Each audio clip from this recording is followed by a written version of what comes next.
would like to direct this to the distinguished members of the panel. You lousy cocksuckers, you have violated my fucking rights. This Samanam-watching country was founded so that the liberties of common patriotic citizens like me could not be taken away by a bunch of fucking iceholes like yourselves. Thank you very much. If you know, you know. Classic flick. Showing my age. At North Jersey Recovery Center, we truly... Well, my high tech.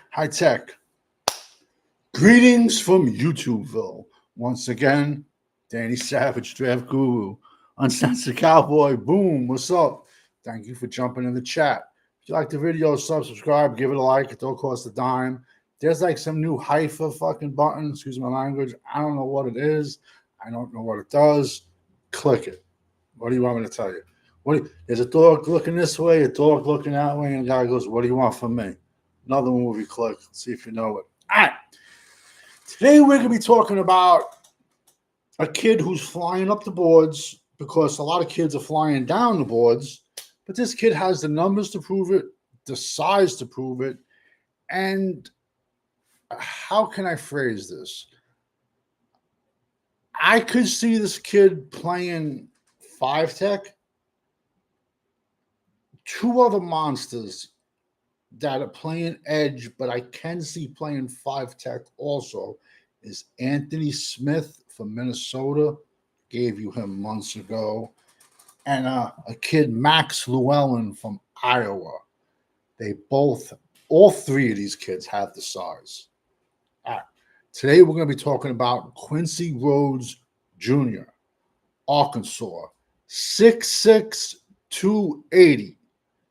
He's playing edge for Arkansas, but he has the frame to get bigger, and I could see a team like Pittsburgh, the Ravens, Dallas if they want to switch to a 3-4, but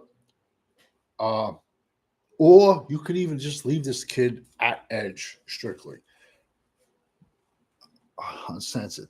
Hyping puts your videos in the new YouTube algorithm to help them hype them up.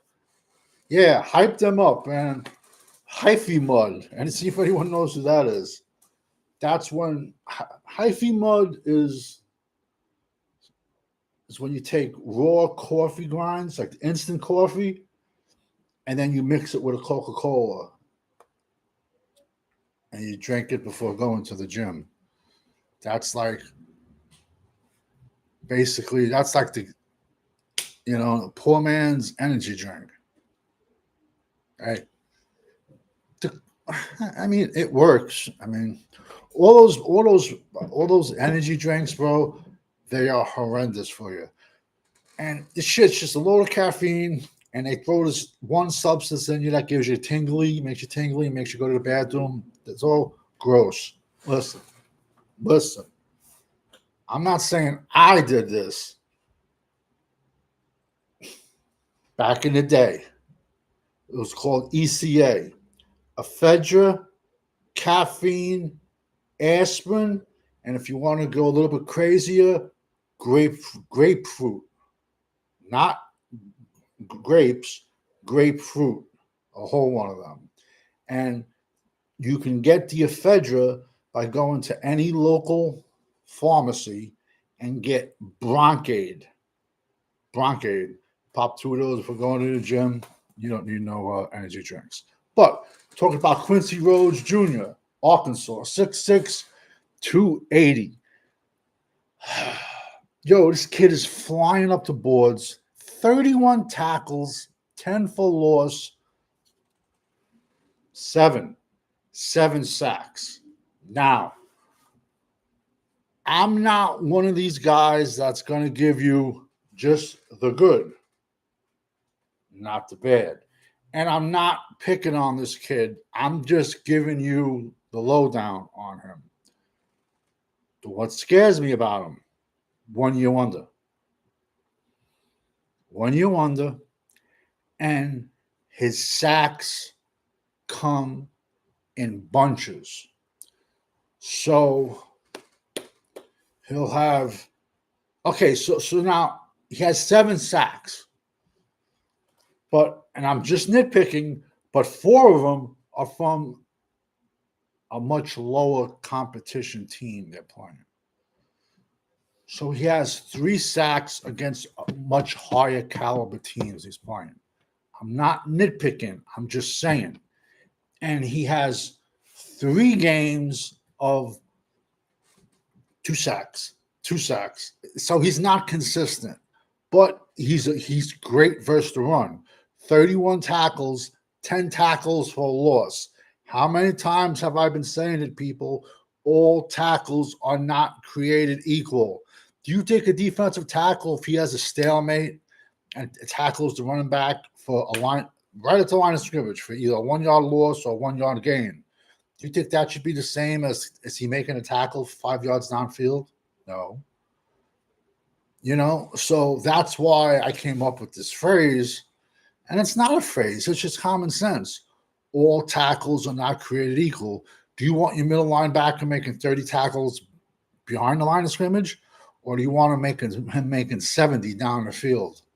There used to be a Dallas Cowboy, Jalen Smith. His claim to fame was he led the NFL in tackles. Yes, he did. And he had a bad ankle surgery. So listen, I'm not shitting on him at all because he never should have walked again, let alone get on the field. The only issue was all his 150 tackles with 30 yards down the field. But he was a genetic, and he had drop foot, and he never got rid of it. So I don't want to shit on him. I'm just explaining the tackle thing. So I can see this kid moving inside because he has the frame to get bigger. I threw out those other 2 names that I could see being thrown inside to 5 tech for a team looking with the 3-4. But this kid continues on his production. He's flying up the boards because I've said this once and I'll say it again. So many kids are reading their draft clips and they're flying. I could show you so many top 5 draftees that are predicted to go round 2, round 3 now. Listen, I'm going to put some videos of Quincy Rhodes Jr., Arkansas, in the comment section so you can click on it. Because we all know when you're rocking with the GWO, it's for life. Uncensored Cowboy, boom. Thank you for jumping in the house. And hit the hyphen button.